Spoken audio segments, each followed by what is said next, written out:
Starting சீன்ல நம்ம ஹீரோயில இந்த மாதிரி என்னோட பேரு சட்டோரோ. எனக்கு 29 வயசு ஆகுது. அதோட நான் ஒரு காமிக் கம்பெனில தான் வேலை பார்த்துக்கிட்டு இருக்கேன். என்னால் முடிஞ்ச அளவுக்கு என்னோட எஃபர்ட் எல்லாத்தையுமே கொடுத்து தான் நான் ஒவ்வொரு ஸ்டோரியும் வந்து ரைட் பண்ணிக்கிட்டு இருக்கேன். ஆனால் என்னவோ தெரியல, அவங்களுக்கு என்னோட கதை பிடிக்காம என்னோட வேலையை ரிஜெக்ட் பண்ணிட்டாங்க. எனக்கு இப்போ ரொம்ப கஷ்டமாகவும் அதோட ரொம்ப பயமாகவும் இருக்கு. ஏன்னா அடுத்து என்ன வேலைக்கு போய் காசு சம்பாதிக்க போறாங்கிற டென்ஷன் என் மண்டைக்குள்ளேயே ஓடிக்கிட்டு இருக்கு. அப்படிங்கிற மாதிரி ஒரு கட்டில படுத்து சேடா ஃபீல் பண்ணிக்கிட்டு இருக்கான்.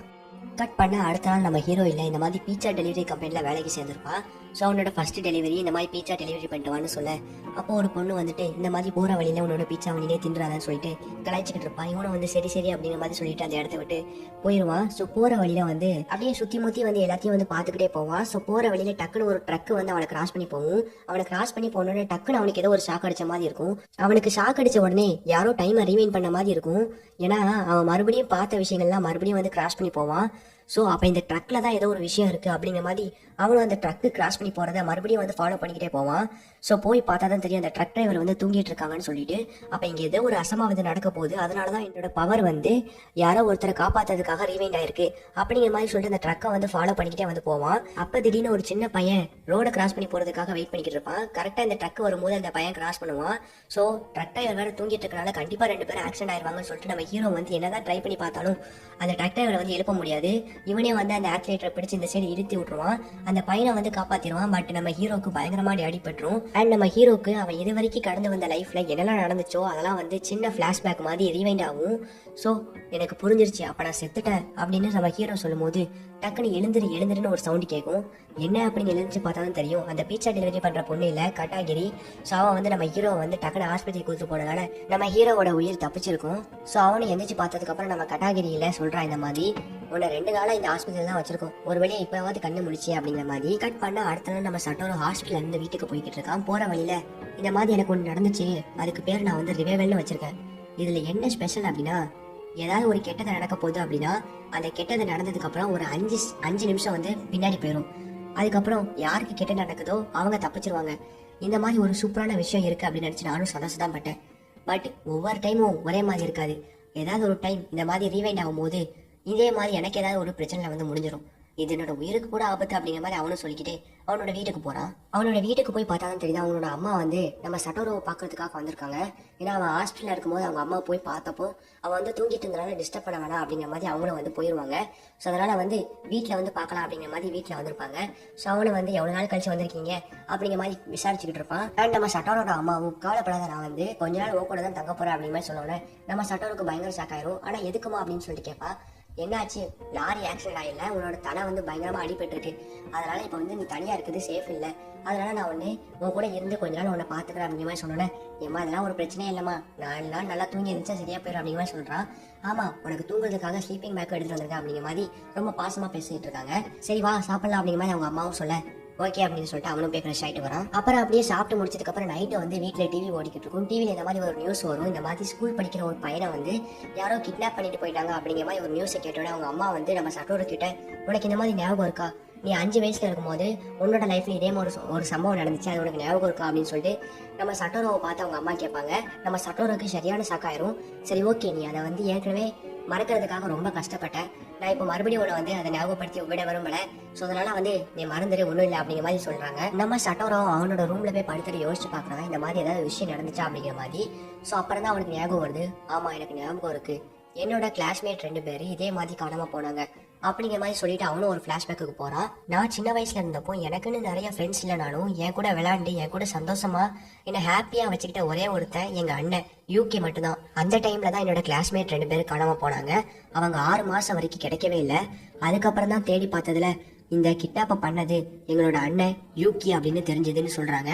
எனக்கு இந்த உலகத்திலேயே ரொம்ப பிடிச்சது என்னோட அண்ணன் மட்டும்தான் நினைச்சேன்.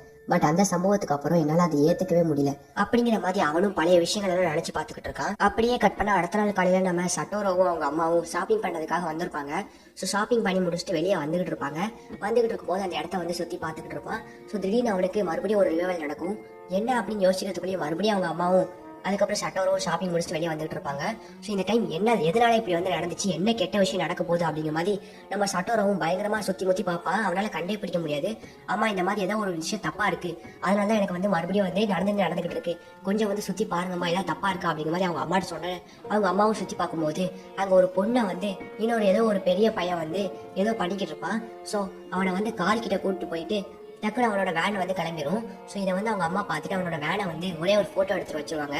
அதுக்கப்புறம் அந்த இடத்துக்கு நம்ம கட்டாகிரியில் சாவா வந்துருவா. ஸோ அதுக்கப்புறம் இவங்க 3 பேரும் சேர்ந்து வீட்டுக்கு போய்கிட்டு இருப்பாங்க. ஸோ போகிற வழியில் நம்ம கட்டாகிரியில் இந்த மாதிரி வந்து நம்ம சட்டோரு கிட்ட இவங்க உண்மையிலே உன்னோட அம்மாவா, பார்க்கறதுக்கு என்னோட அக்கா மாதிரி இருக்காங்களே அப்படின்னு சொல்லி கேட்டுட்டு இருக்கும்போது நம்ம சட்டோரோட அம்மா வந்து டக்குனு திரும்பிட்டு உன்னோட பேர் ஐரி தானே அப்படின்னு சொல்லி கேட்பாங்க. ஆமா என்னோட பேர் ஐரி கட்டாகிரி அப்படின்னு சொல்லுவா. ஸோ சொல்லிட்டு ஓடி போய் அவங்க அம்மா கிட்ட போய் நின்றுவா. அண்ட் இதெல்லாம் பார்த்தீங்கன்னா அந்த கிரிமினல் இல்லை, ஸோ கிட்னாப்பர். ஸோ அவன் வந்து ஒளிஞ்சு நின்று பார்த்துக்கிட்டு இருப்பான். அடுத்த சீன்ல நம்ம சட்டோரோட அம்மா வந்து இந்த மாதிரி டின்னர் மேக் பண்ணிட்டு இருக்கேன், நம்ம ஐரி இல்லை இந்த மாதிரி வந்து நீ வந்து இதுக்கு முன்னாடி அப்போ காமிக் ரைட்டரா இருந்தியா அப்படிங்கிற மாதிரி ரொம்ப ஆச்சரியமா கேட்பா. அப்ப நம்ம சட்டோரோட அம்மா வந்துட்டு நீங்க 2 பேரும் பாய் ஃப்ரெண்ட் கேர்ள் ஃப்ரெண்டா அப்படின்னு சொல்லி கேட்பாங்க.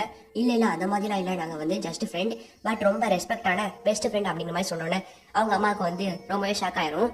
உடனே வந்து இந்த மாதிரி டின்னர் வச்சோன்னே ஐடியும் சாப்பிட்டுட்டு ரொம்பவே சூப்பரா இருக்கு அப்படிங்கிற மாதிரி சொல்லுவா.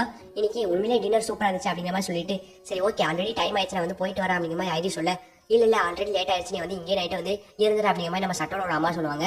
நம்ம சட்டோரம் இல்லை அவங்க அம்மா காதுகிட்ட போயிட்டு இல்லம்மா வந்து ஒரு ஹைஸ்கூல் படிக்கிற பொண்ணு, அவள் வந்து எப்படிமா இங்கே நீங்க வந்து புரிஞ்சுக்கோங்க அப்படிங்கிற மாதிரி முன்னு முடங்கிட்டு இருப்பான். சரி நான் வந்து அவளை வந்து வீட்டில் கொண்டு போய் விட்டுட்டு வந்துடுறேன் அப்படிங்கிற மாதிரி நம்ம சட்டோரோ வந்து ஐடியை பிக்கப் பண்ணிட்டு ரயில்வே ஸ்டேஷன் வரைக்கும் கொண்டு போய் விடுவான். அப்படியே அடுத்த சில நம்ம சட்டோரோ வந்து நம்ம ஐடியை கொண்டு போய் விட்டுட்டு வீட்டுக்கு வந்துடுவான். நம்ம சட்டோரோட அம்மா இல்லை இந்த மாதிரி என்னோட மண்டைக்குள்ள வந்து இன்னைக்கு மதியானம் நடந்த விஷயமே வந்து ஓடிக்கிட்டு இருக்கு அப்படின்னு சொன்னோன்னா நம்ம சட்டோருக்கு பயங்கர ஷாக் ஆயிரும். என்ன அப்ப நீங்க அங்க எதாவது பாத்தீங்களா அப்படிங்கிற மாதிரி கேட்பான். இல்ல நான் வந்து சும்மா விளையாண்டேன் அப்படிங்கிற மாதிரி அவங்க அம்மாவும் சொல்லி ஏதோ சமாளிச்சிருவாங்க. அப்படியே அடுத்த நாள் நம்ம சட்டோரவும் ஒரு லைப்ரரிக்கு வந்திருப்போம். ஸோ அந்த இடத்துல வந்து ஒரு புக் எடுத்து படிக்கும் போது கயோ கினாசகி அப்படிங்கிற மாதிரி ஒரு 10 வயசு பொண்ணு காணாம போன போட்டோ வந்து பாத்துருவான். ஸோ அதை பார்த்ததுக்கு அப்புறம் மறுபடியும் வந்து பழைய ஞாபகங்கள்லாம் வந்து போகும். அவளும் நானும் பெஸ்ட் ஃப்ரெண்ட் இல்லைனாலும் அவளுக்கு என்ன பிடிக்கும், எனக்கு அவளை பிடிக்கும். அதோட அன்னைக்குன்னு ஒரு நாள் ராத்திரி அவள் தனியா ஒரு இடத்துல நின்றுட்டு இருக்கா. ஸோ அதோட அன்னைக்குதான் நான் அவளை கடைசியா பார்த்தேன் அப்படிங்கிற மாதிரி அவனும் வந்து நினைச்சு பார்த்துட்டு இந்த மாதிரி நிறைய விஷயங்களை நான் வந்து மறக்க நினைச்சாலும் இப்படி ஏதாவது ஒரு பாயிண்ட்ல நான் எல்லாத்தையும் வந்து மறுபடியும் நினைச்சு பார்க்க வேண்டிய சிச்சுவேஷன் வருது. இங்க நம்ம சட்டோரோட அம்மா ஷாப்பிங் பண்றதுக்காக வெளியே வந்திருப்பாங்க. என்னதான் இவங்க வெளியே வந்திருந்தாலும் இவங்க மைண்ட் ஃபுல்லாவே அந்த கிட்னாப்பர் மேலதான் இருக்கு.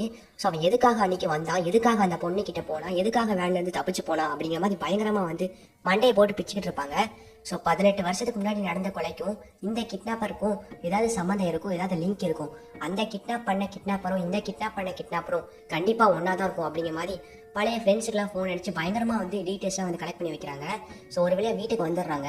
வீட்டுக்கு வந்ததுக்கப்புறம் ஒரு வழியாக நான் வந்து சட்டோரோ கிட்ட எல்லாத்தையும் பேசுறதுக்கான நேரம் வந்துருச்சு, நான் கொஞ்ச நேரம் அவன்கிட்ட வந்து பேசணும், சீக்கிரமா சட்டோரோ வந்தா நல்லா இருக்கும் அப்படிங்கிற மாதிரி சொல்லிட்டு இருக்கும்போது அந்த இடத்துல ஏதோ ஒரு யாரும் நடந்து வர மாதிரி சவுண்ட் கேக்குது.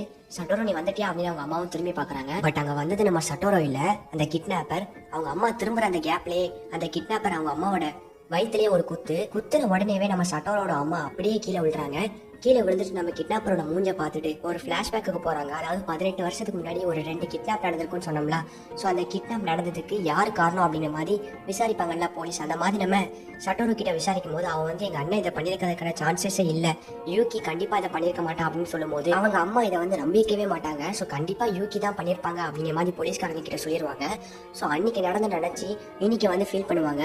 எனக்கு தெரிஞ்சிருச்சு சட்டோரோ நீ சொன்னது வந்து உண்மைதான், நான் கடைசியா உங்ககிட்ட ஒரே ஒரு சாரி மட்டும் கேட்கணும், அதோட உண்மையை உங்ககிட்ட சொல்லியே ஆகணும் அப்படிங்கிற மாதிரி உயிர் போற நேரத்துல கூட போனை எடுத்து நம்ம சட்டோரோ கிட்ட எல்லாத்தையும் சொல்லிடலான்னு போன் எடுக்க போவாங்க. பட் அதுக்குள்ளேயே அந்த கிட்னாப்பர் வந்து போனை எடுத்துருவான். இங்க நம்ம சட்டோரோவும் அவனோட வேலையை முடிச்சுட்டு வீட்டுக்கு போலாம் அப்படின்னு சொல்லிட்டு வேலையில இருந்து கிளம்புவான். அண்ட் வீட்டுக்கு வர வழியில அந்த கிட்னாப்பரோட வெளியே வருவான். ஸோ நம்ம சட்டோரோவும் பார்க்க அவனும் பார்ப்பான். ஃபுல் ஃபேஸ் தெரியாது, பட் அவன் கண்ணாடி போட்டுக்கிறது மட்டும் தெரியும். சரி யாரா இருப்பானா அப்படின்னு நினைச்சிட்டு அவனும் வந்து உள்ள போய் ஏமா என்னம்மா சவுண்டே இல்லை அடக்கமே இல்லாம இருக்கீங்க அப்படின்னு சொல்லிட்டு அவனும் வந்து கேஷுவலா உள்ள போய் பார்த்தா அவங்க அம்மா வந்து இறந்து கிடப்பாங்க. பையன் பயங்கரமா ஷாக் ஆயிருவான். என்னம்மா ஆச்சு அப்படின்னு சொல்லிட்டு அவங்க அம்மாவை நவுட்டி பார்க்கும் போது தான் தெரியும் அவங்க அம்மா வயிற்றுல கத்தி குத்தி இருந்துச்சுன்னு சொல்லிட்டு. ஸோ அந்த அவங்க வீட்டுக்கு வேலை செய்யற ஒரு பொண்ணு வந்துட்டு இந்த மாதிரி உங்களுக்கு கறி ரெடி பண்ணியிருக்கேன் அப்படின்னு சொல்லிட்டு வரும்போது நம்ம சட்டோரோ ரத்த கரையோட இருக்கிறத பார்த்துட்டு நம்ம சட்டோரோ தான் கொலை பண்ணா அப்படின்னு சொல்லிட்டு பயங்கரமா கத்துவாங்க. அண்ட் உடனே நம்ம போலீஸ்காரங்க அந்த இடத்துக்கு வந்துருவாங்க. நம்ம சட்டோரோவும் பயத்துல வந்து எதிர்த்து வெளியே ஓடி வருவான். வெளியே ஓடி வரும்போது போலீஸ்காரங்க பார்த்துட்டு சட்டோரோ தான் நின்னு அப்படிங்கிற மாதிரி இவன் தான் அவங்க அம்மாவை கொலை பண்ணதான் நினைச்சிட்டு எல்லாருமே அவனு பயங்கரமா வந்து துரத்திக்கிட்டே போவாங்க. நம்ம சட்டோரோ அவன் ஓடிக்கிட்டே போவான். டக்குன்னு அவனுக்கு ஒரு ரிவைவல் நடக்கும். எங்க வந்திருக்க அப்படின்னு சொல்லிட்டு அவனு குழப்பத்தோட பார்க்க அவன் மறுபடியும் வந்து 5th படிச்சுக்கிட்டு இருக்கும் போது வந்துட்டான். அதாவது 18 வருஷத்துக்கு முன்னாடி வந்துட்டான். அண்ட் இதுக்கப்புறம் என்ன நடக்க போகுது